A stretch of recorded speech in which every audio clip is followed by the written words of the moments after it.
Gaza पट्टी के बाद लेबनान भी इजराइल की बमबारी में खंडर बनता जा रहा है।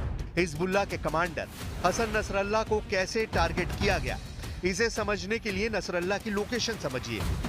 हिजबुल्लाह का हेडक्वार्टर लेबनान की राजधानी बेरूत में है। बेरूत में दाहिया नाम का इलाका है जो हिजबुल्लाह का सबसे मजबूत गढ़ माना जाता है।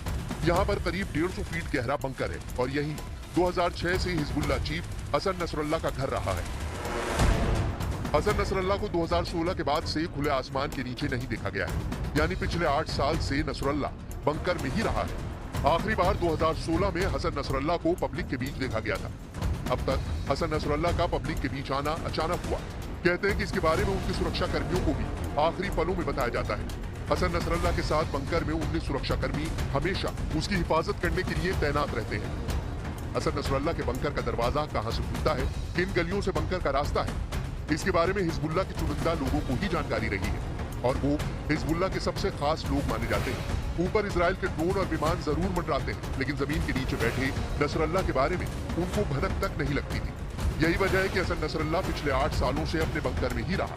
लेकिन इस बार बेंजामिन नेतन्याहू ने हिजबुल्लाह के महासचिव की मौत की गारंटी मांगी थी। न्यूयॉर्क में बैठे नेतन्याहू ने इजराइल की वायुसेना को फार्मूला बी लागू करने का ऑर्डर दिया और फिर इजराइल ने बंकर बस्टर का बहुत ही प्लानिंग से इस्तेमाल किया। पहले वीडियो में देखिए कि बेरूत में कैसे धमाका हुआ। एक के बाद एक कई बम गिराए गए, कई ब्लास्ट हुए। ये साफ साफ देखा जा सकता है। अब ऐसे धमाकों का एक ही जगह होना क्या बताता है, इसे बहुत गौर से समझिएगा, क्योंकि यहीं पर इजराइल का फार्मूला बी लागू करने का तरीका भी आपको समझ में आ जाएगा। स्टेज 1 में पहले इजराइल ने GBU-28 बंकर बस्टर फायर किया और ऐसे कई बम गिराए गए। इसके बाद स्टेज 2 में इजराइल ने GBU-72 बंकर बस्टर फायर किया और इसमें ही उसने अपने ऑपरेशन न्यू ऑर्डर के कामयाब होने का दावा कर दिया।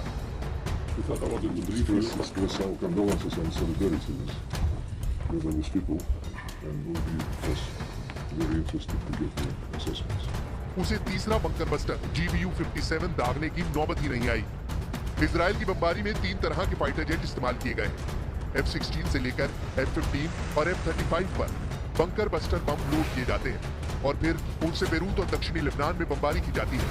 इजराइल के एयरफोर्स ने अब जिन बंकर बस्टर बम से हमला किया है उनकी कीमत भी जान लीजिए, क्योंकि हिजबुल्लाह पर हमले की कीमत भी समझनी जरूरी है। बेरूत में हिजबुल्लाह के टारगेट पर जो बम इस्तेमाल किए गए हैं उनकी कीमत 10 करोड़ रुपए से लेकर 30 करोड़ रुपए तक होती है। ऐसे बम को उन्हीं टारगेट पर इस्तेमाल किया जाता है जहां दुश्मन की मौत की 100% गारंटी होती है। इसीलिए नेतन्याहू ने फार्मूला बी का इस्तेमाल किया है और हिजबुल्लाह चीफ नसरल्लाह को खत्म करने का दावा कर दिया।